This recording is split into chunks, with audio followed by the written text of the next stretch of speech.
ओए, ये यहाँ कैसे आ गई?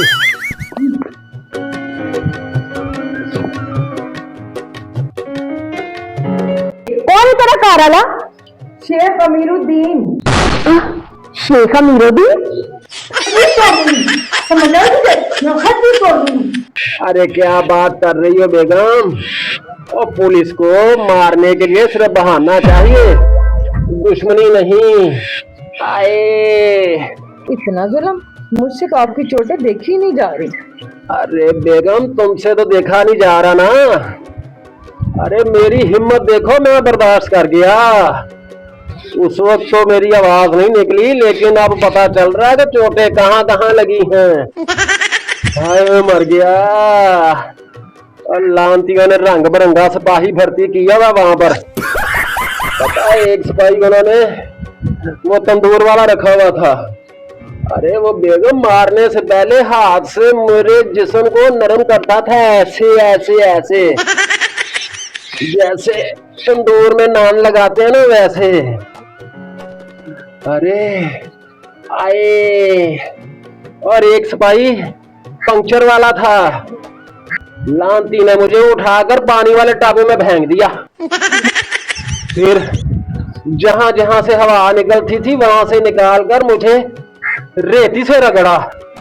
फिर उसके ऊपर लोशन लगाकर फिर दोबारा पानी के टब में डालकर कहता है, अब बुलबुले निकालोगे।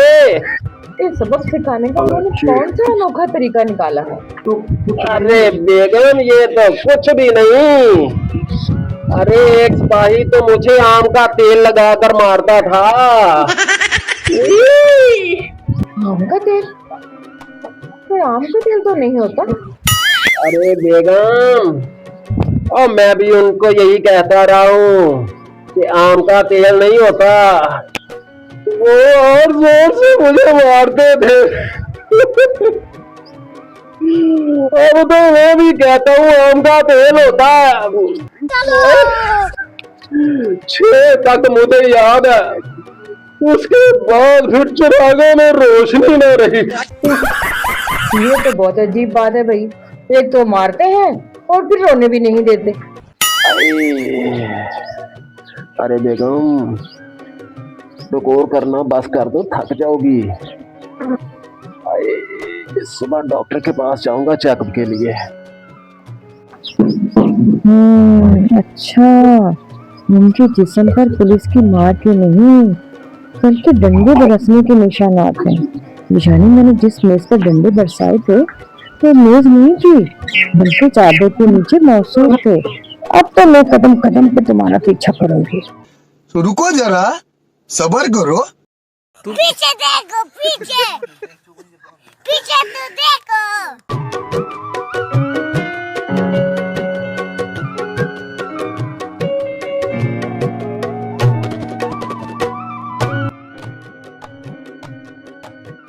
पीछे देखो, पीछे पीछे तो देखो।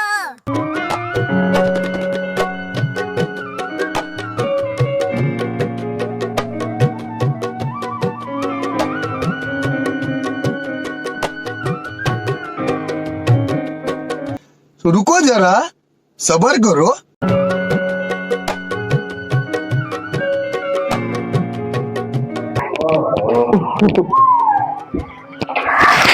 आ गए तुसी? शुक्र है ठीक ठाक हो।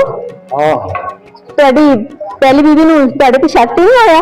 अरे भाई क्या हो गया, घर में आते ही सवालों की बौछार कर दी। स्कूल से बैग तो लेने दो। अच्छा हम 10 भी दो, मेरे को और सबर नहीं होता।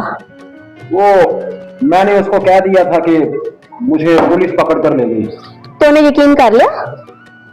मेरी बेगम बहुत मासूम है, मेरी कही हुई आप बात पर यकीन कर लेती है। अच्छा, लेकिन एक सेकंड, तुमने मेरे यकीन का नहीं सुना दिया मुझे।